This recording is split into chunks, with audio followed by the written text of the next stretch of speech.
Hi, Matt Jackson here with Gym Club Solutions. Today we're going to be looking at a tutorial to help with learning how to teach an upstart on bar. Okay, so when we're starting to teach an upstart, it's really important that we look at the stages before we even touch the bar. Okay, looking at the gymnast's physical preparation and some of the shapes that they're going to perform throughout the skill is really key and important. So what I'm going to ask the gymnast to do first is we're going to lay down holding the bar so it feels like we're doing the skill, and just to make the float swing disc shape. Okay, so the gymnast is going to have their head in a neutral position so they can look down their body. Their lower back is going to be pressed down into the floor, so they're activating their core. Their feet are going to be slightly raised, so they're going to lift there. I'm going to hold the bar and the gymnast is going to try and hold that position themselves.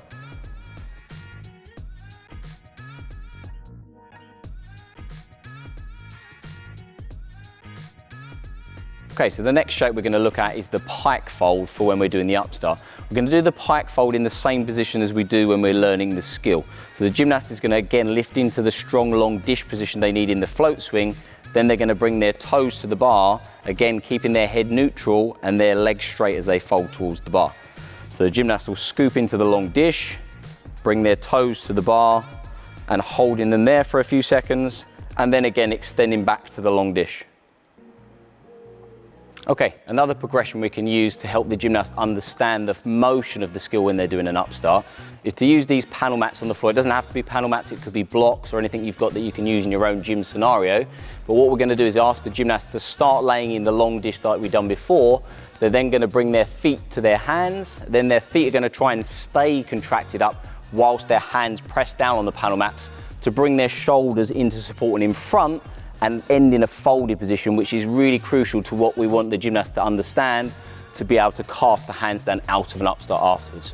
So gymnast is going to try now. So we're going to do the long dish, bring the feet to the hands or the bar, hands are going to press down, and we want the gymnast's shoulders to purposely be leaning forwards to create that folded position ready to cast after the upstart.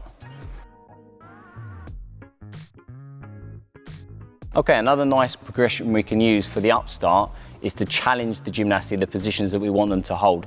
So today we're going to use a block and a set of P-bars. Again, it doesn't have to be this, it could be a bar and a block, whatever you've got to use in the gym. The gymnast is going to hold on to the P-bar. Okay, and we're going to get the gymnast to shift their hips forwards like they're in their float swing position. Again, keeping their head neutral, looking down their body. And what I'm going to try today is to give the gymnast a bit of resistance against their legs, trying to make them break the shape and make them work hard to hold the position of the float swing. So I'm just going to do this gently. So we're going to apply pressure, and the gymnast is actually doing really well to hold that position without losing the shape into a floppy arch. Very, very good.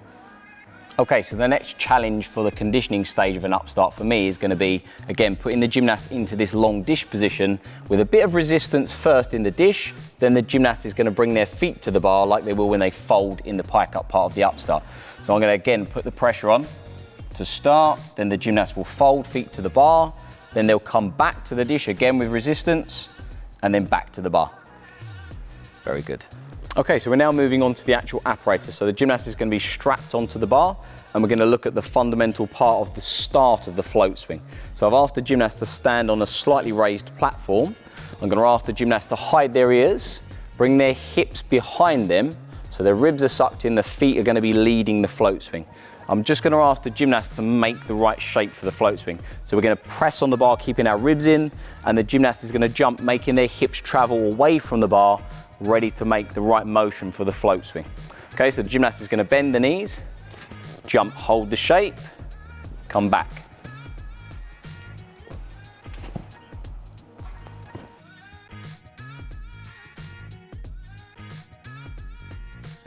Okay, so we're going to now look at doing the first stage of the float swing. So we've looked at the gymnast's direction when they jump and start the float swing and how they should be pushing on the bar, keeping their ribs in.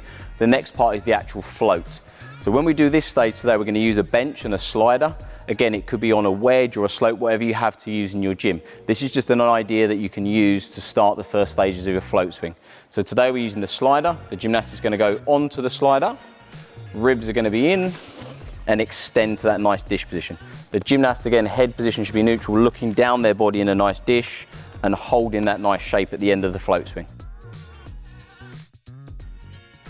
So when we're teaching the next stage of the float swing, we're going to ask the gymnast again to use the slider Then at the end of the float swing, I'm going to help the gymnast bring their toes to the bar, keeping their hips in front of the bar. And we're going to look at reasons why we do that and why not to let the gymnast's hips travel back behind the bar. So the gymnast again is going to go onto the slider, extend, then their toes are going to come to the bar, keeping their hips in front of the bar, not with their bottom traveling back underneath the bar. Okay, so we're going to look at what we can do to make sure the gymnast doesn't do the skill wrong when they're learning it. So when we looked at the float swing, the gymnast brought their toes to the bar, keeping their hips in front of the bar, which will help them bring their shoulders on top of the bar and finish in the correct folded position, ready to do a cast out of the skill. What we don't want the gymnast to do is what we're going to demonstrate, to do a float swing. When their feet come to the bar, let their hips travel underneath or behind the bar, so when they press on the bar, their shoulders will finish behind the bar, getting the gymnast not to feel the support position and falling away from the bar when doing the skill. Okay. We're going to float, legs, hips come away, and then the gymnast's shoulders will finish behind the bar, which can also be really frustrating for the gymnast when learning it if they don't understand why. So when we're teaching this skill, it's important to learn the float swing. When the toes come to the bar, the hips will remain in front of the bar, helping us then bring the shoulders on top of the bar to correct the skill. Okay, so we're now going to look at the correct way the upstart should be performed with support. So again, we're going to make sure the gymnast does the float swing correctly, bringing their toes to the bar, maintaining their hips in front of the bar, whilst they put pressure on the bar and close their shoulders to bring their shoulders into the correct support position. So float, toes, and then we'll finish with the gymnast's shoulders in front of the bar and their feet. Then we can use this to translate into a nice cast towards handstand after finishing the skill. Okay, so another key point we need to look at when we're doing the upstart, after we've done the float swing, when the gymnast brings their toes to the bar, they need to be strong enough to hold them in that position so that they don't whip away from the bar, again causing the gymnast to come away from the bar at the end of the skill with their shoulders out of support. So we're going to make the gymnast come into the piked position like they finished the upstart, again with their hips in front of the bar, and then we're going to add a bit of resistance, good girl, against the gymnast, to see if they're strong enough to hold their feet in the right position. Okay, so a nice little elastic exercise we can use for learning upstarts, which gives us all of the right things to think about the muscle groups, when to press, when to hold the right things in the skill.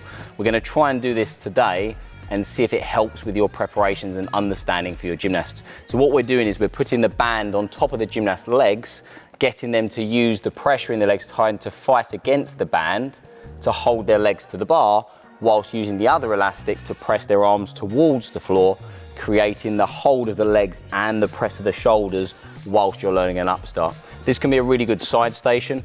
Make sure the bands are the right resistance strength for your gymnasts. Some will need a stronger band, some will need a weaker band to start off with, and then build up the resistance as you go along. So again, the gymnast is going to try now to fight with the elastic pushing their legs up and fight with the elastic pushing the band down. Okay, good girl. So the legs are lifting and the band is pressing down at the same time. So leg contraction and arm contraction at the same time. Good girl. Okay, so we're going to look at the final progressions now. So we're going to support the upstart, but the full skill now, looking at, is the gymnast bringing their legs to the bar at the right time? Are they finishing in the right position? Are they looking in the right positions? So the gymnast should do the float swing, again looking down their body. Their legs should come to the bar and stay on the bar whilst they make that pressing motion to finish in the folded position, ready to help them cast.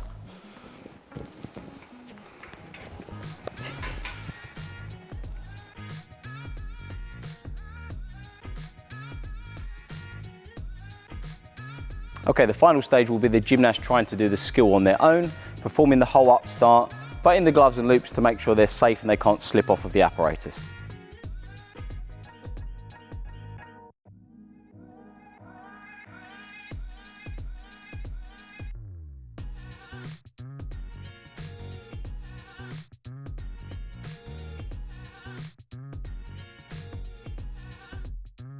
Hi guys, I hope that the tutorial that you've seen today on upstart on bars has been helpful.